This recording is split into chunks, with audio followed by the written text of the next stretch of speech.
तुम्ही म्हणताय की हे घरातली काही माणसं आहेत त्यांच्या, की जी हा संघर्ष अविरत चालू ठेवतायत असं हं, तुमचं म्हणणं आहे. हं.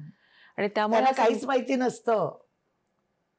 त्यांना काहीच माहिती नसतं ही मुलं काय करतात ती. आणि धृतराष्ट्र झालेले आहेत पट्टी बांधून. त्यांनी ती पट्टी खोलली तर ते खूप चांगले आहेत. मी कधीच त्यांना वाईट नाही बोललेले आहे. संघर्ष फक्त आमचा मान अपमानाचाच होतो.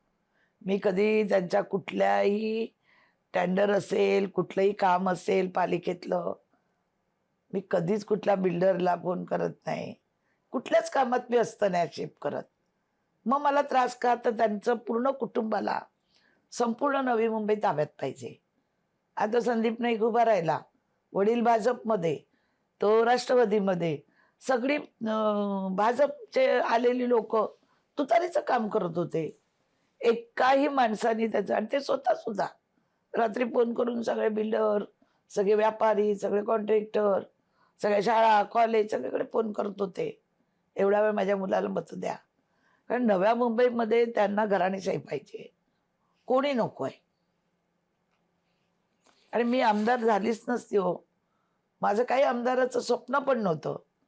पण त्यांचीच लोकं बोलायची, "ताई आमदार होतील, ताई आमदार होतील, तुम्हाला त्या पर्याय निर्माण करतील." आणि खरंच मी आमदार झाले. त्यांच्याच बोलण्यामुळे. माझ्या कधी डोक्यातही नव्हतं आमदार-पामदार.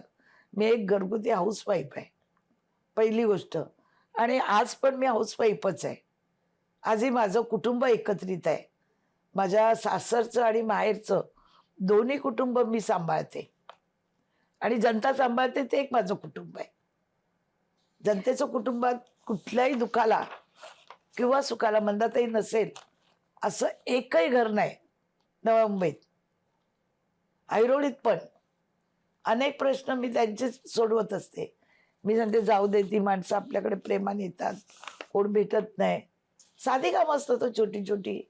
राशन कार्ड, आधार कार्ड. काही फार लोकं अशी नाही येत आपल्याकडे, की मला फ्लॅट द्या, की माझ्यासाठी जमीन द्या. छोटी कामाला जरी सुद्धा आपण आणि माझा एक स्वभाव आहे, माझा फोन माझ्या हातात असतो. तुम्ही मला रात्री 1 वाजता फोन करा, मी लगेच उचलणार. कुठे अपघात झाला तर कोण कोण भेटत नाही.